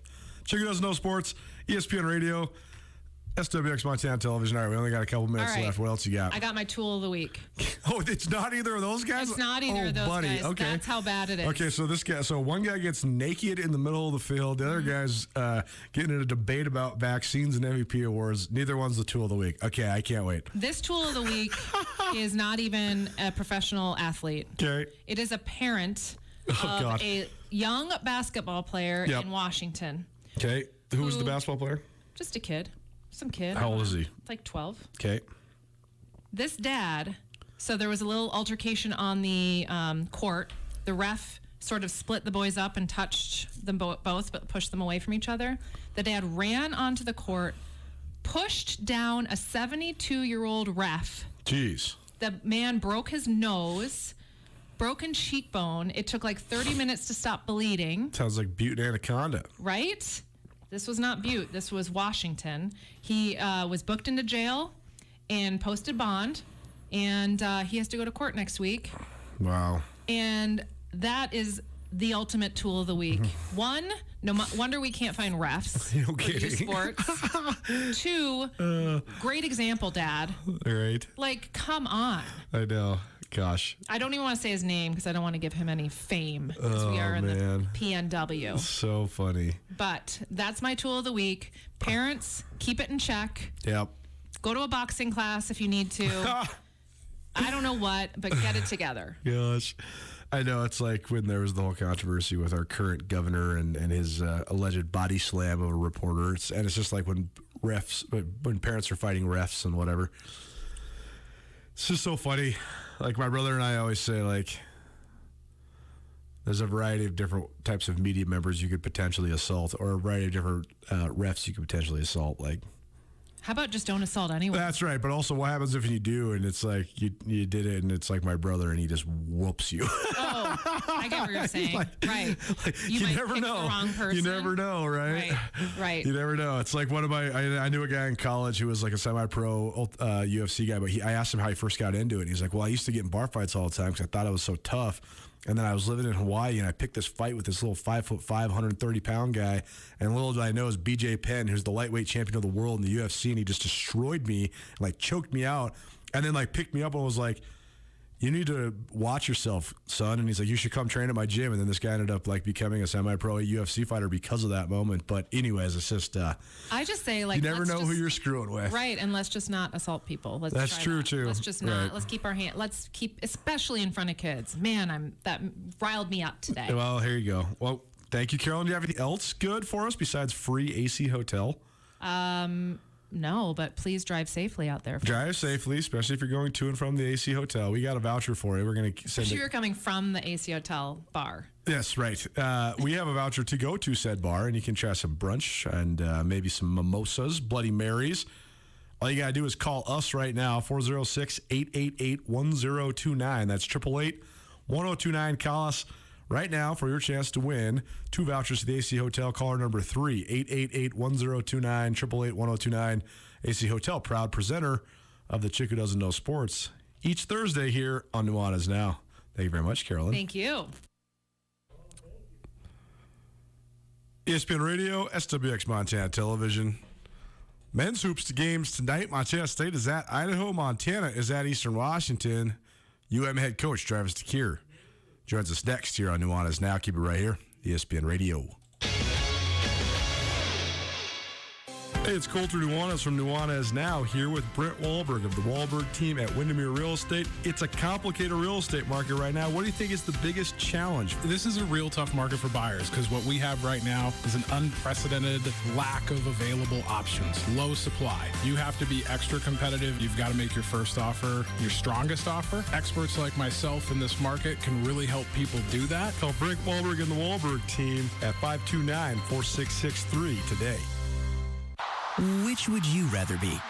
An armchair quarterback or an on the edge of your cushy leather seat chair quarterback? Turf Club Sportsbook is now open at Northern Quest with the most modern, luxurious, and exciting sports wagering experience around. So you can bet, watch, and win like never before. Right here in the heart of the action. Turf Club Sportsbook, the ultimate game changer. Now open at Northern Quest. Part of the glory of building a business comes from leaving a legacy to ensure your business continues thriving into the future. Have you asked yourself lately, what is your plan? Forming a personalized business succession plan is essential to know the passion you put into your business will carry on. Nick Tabor at Westpac Wealth is here to help you navigate all your business succession and retirement planning needs. Give Nick a call at 728-6699 and keep the spirit of possibility vibrant while making your future more tax efficient with a personalized business succession and retirement plan for you. Sometimes it's stressful juggling all your responsibilities on the weekends. You know you need to do your chores. You know you want to spend time with your family, but really, you just want to watch football all day. Paradise Falls is the perfect option for a family-friendly place to hang out and still have a chance to catch all the games. Open 7 a.m. till midnight and offering breakfast, lunch, and dinner. Paradise Falls has 30 big screen TVs, ESPN 3 capabilities, and much, much more. Swing on by Paradise Falls on Brook Street anytime you're in the mood for some food or some football. Paradise Falls, 3621 Brook Street, Missoula's coolest hotspot. We know getting your student to graduation can feel like a long road. At Montana Youth Challenge Academy, your child can get past common distractions and focus on their future. Our partnerships with Montana high schools create a variety of pathways to graduation. We offer academic, professional, and life coping skills within the structured environment students need for success. It won't be easy, but it will be worth it. Try a different path. Apply to our cost-free program at mycacademy.org. Brought to you by Montana Youth Challenge Academy and this station. When a sudden, unexpected emergency happens near you, how will you find out about it? Will you get critical information in time to warn your family and keep them safe? Smart 911 is how Missoula County emergency response officials send emergency alerts that you need to know about. In order to receive alerts on your mobile device, you need to sign up at smart911.com. Plan ahead and protect your family with Smart 911. Learn more and sign up for emergency alerts at smart911.com.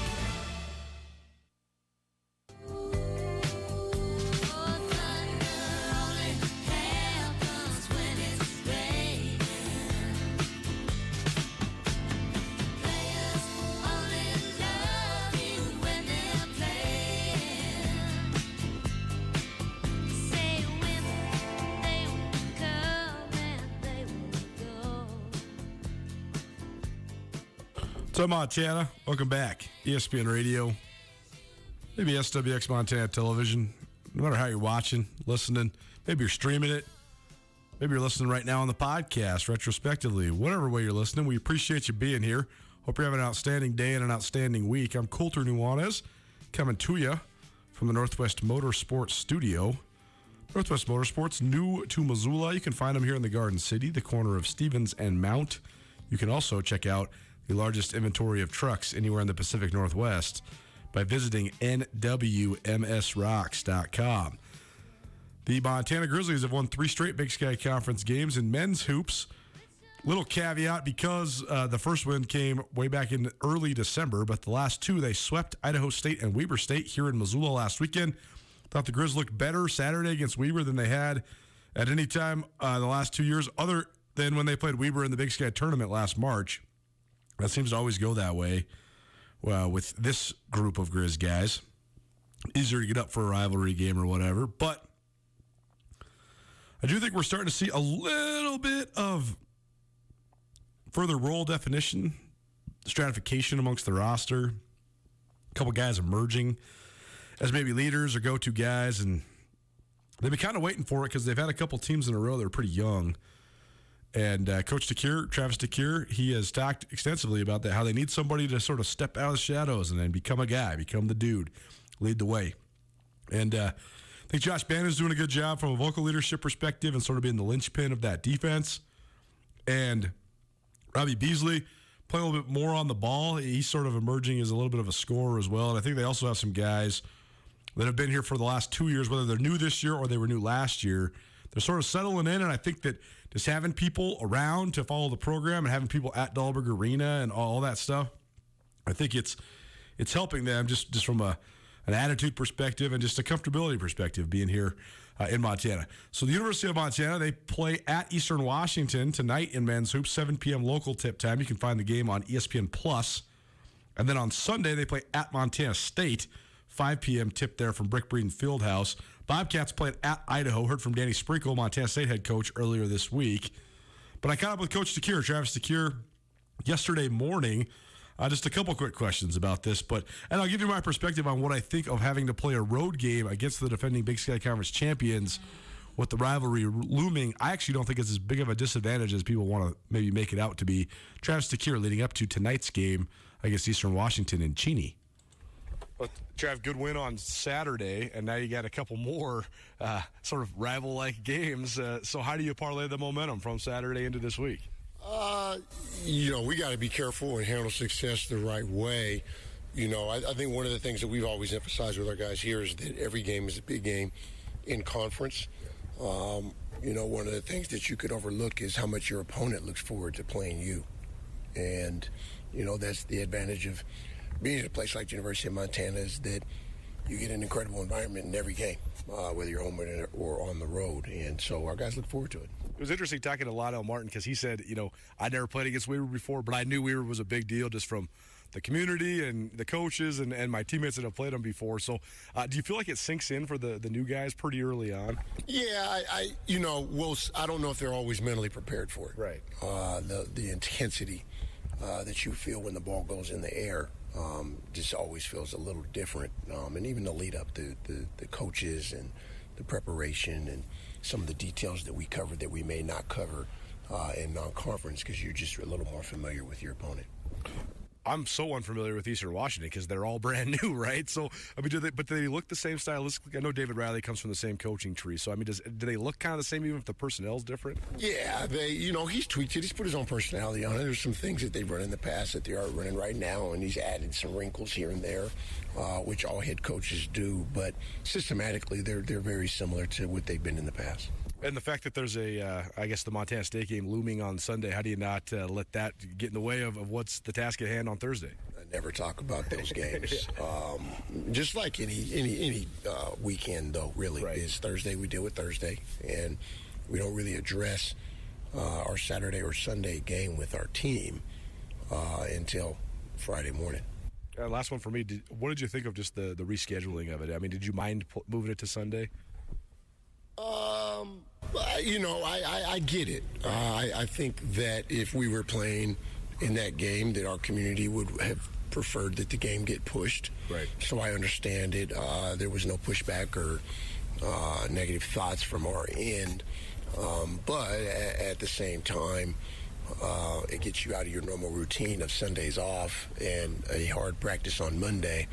We're going to have to transition into Southern Utah with a Monday off, right? Which is a completely different preparation, but we'll make the most of it.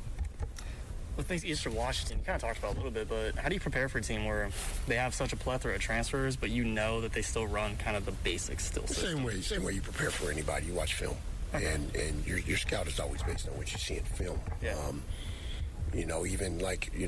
Weaver State brought back a healthy number of players from last year. Right. Now some of those guys aren't playing. True. And a lot of the new guys were playing over. But they run the same offense they ran last year. So, you address the system, the things they do offensively, things they do defensively, based on what you see on film. They change their defense. But at the same time, you have some familiarity with some of the returners, so you address those, and then the new guys, you just watch as many games as you can and make yourself familiar with them. Do you watch any games from those new guys from the seasons past, since they are transfers? No, I would do that if we played in November. That makes sense. But when you've got 10 to 15 games under your belt, you got plenty of scouts. It's what they're doing now is going to be way better preparation than last season. I know you don't want to talk too much about it, but is it weird not having played that game against Montana State since 2020? I don't even think about it. I think anything that happened or didn't happen last year is weird. So I've kind of moved to the point where it's just, let's just try to get as close to normal as possible. I feel good about having fans right now, and hopefully we'll have a good number of fans on Sunday. Travis Zakir, head men's basketball coach for the University of Montana men's basketball team. They play at Eastern Washington about an hour and 15 minutes from now. Nuanez now ESPN Radio as well as SWX Montana Television. Having this game against Eastern tonight, you could say, okay, it's a scheduling disadvantage for Montana. But I actually think having a Thursday game before a Sunday rivalry game, it's not an easy turnaround. It's a tough turnaround. It's always tough to play in Cheney and then in Bozeman. But I think it sort of lessens the hype. And I think sometimes the hype is the thing that's the hardest part about the Montana State rivalry for the athletes to navigate and overcome. So although it maybe seems like a disadvantage for Montana to have to play on the road tonight, well, so does Montana State. They're also on the road.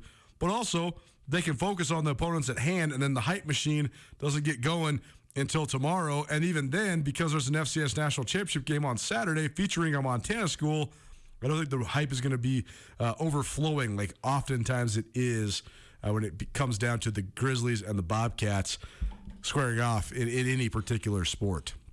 Why is North Dakota State so good?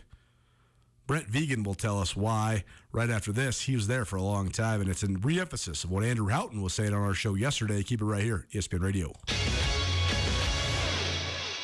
J&V Restaurant Supply is your home for everything kitchen. Whether you're a bear or a bobcat, an eagle or a Scotty, you can score big with J&V. Everything you need for your next tailgate or for that big family holiday party can be found in one of J&V's 3 locations in Bozeman, Billings, or Great Falls. With free delivery on all orders through the end of December, J&V is a proud sponsor of athletics across Montana and has been family-owned for more than 45 years. Get everything you need for your next event at J&V or restaurant specialist. Visit jvrestaurant.com today. Like most Montanans, we love a good steak. And because we're the Montana Club, we take the steaks we serve very seriously. We're confident to say that our custom-grilled steaks are as good a steak as you're going to get. Now we're proud to add regularly sourced, naturally raised Castle Rock bison ribeye to our selection. And remember, the Montana Club steak entrees include the sides. Come into the Montana Club today for an unrivaled steak experience. The Montana Club on Brooks and North Reserve, Missoula. Did you know that Missoula Bone and Joints Urgent Care is the only specialized orthopedic urgent care in Missoula? What this means is the next time you break a bone or injure your joint, you can skip the ER and walk in with no appointment and be taken care of by our orthopedic specialty team. We have x-ray, casting, and bracing available on site, and we are currently open evenings, weekdays, and Saturdays. Missoula Bone and Joint. Quality care from people who care. We know you have a lot of options when it comes to choosing a bank, but here's something to remember. Farmer State Bank has been helping Montana families succeed since 1907. Seriously, 1907. They're not some out-of-state mega bank. Farmer State Bank grew up right here. And whether you're looking for a personal loan, a mortgage, or a business loan, they're here for you.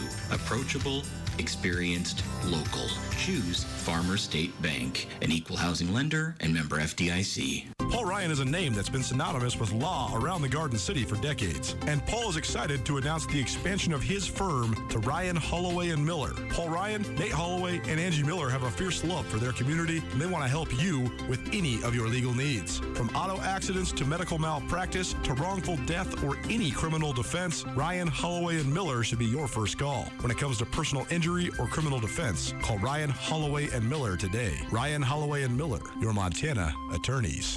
With as many as 1 in 10 Americans at risk for Alzheimer's or some other form of dementia, chances are someone you know and love will receive that diagnosis. When that happens, you may well feel devastated, but know that you are not alone. Help is available. You don't have to face dementia by yourself. Call the free 24/7 Alzheimer's Association helpline, 800-272-3900, for guidance and support. Brought to you by the Montana Department of Public Health and Human Services. This is Nuanez Now on 102.9 ESPN Radio Missoula. We gon' hook it up, probably talk on the phone, but see, I don't know if that's good. I've been holding back this secret from you. I probably shouldn't tell it if I let you know. So Montana, welcome back. ESPN Radio as well as SWX Montana Television. I'm Coulter Nuanez coming to you from the Northwest Motorsports Studio. Thanks for hanging out with us today. It's time now for the final word presented by Eagle Satellite. Eagle Satellite wants to thank all current and former healthcare workers. They appreciate all you've done and continue to do.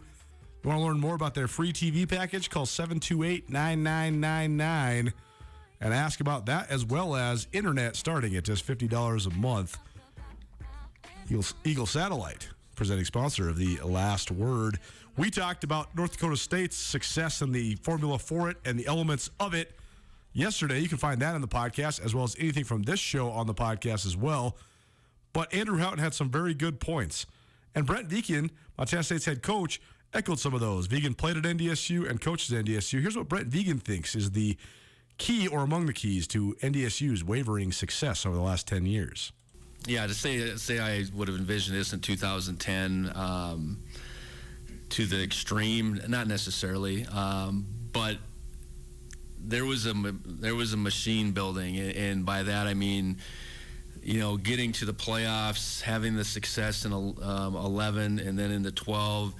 I know there's a lot of pride in that program, whether it's in the Fargo-Moorhead area or across the state, that I guess the stakeholders weren't going to want to see that slow down, and it takes continued support. It takes avoiding complacency, and that needs to be a real collective effort. And it's apparent that that continued support's there. The indoor complex that's coming up will be amazing. I know the continued commitment from a scholarship perspective has been everything it needs to be, and there's been an avoidance of being complacent, and that a lot of credit goes to just all those people on the outside continuing to push it, but a lot of it just goes to those players, that continual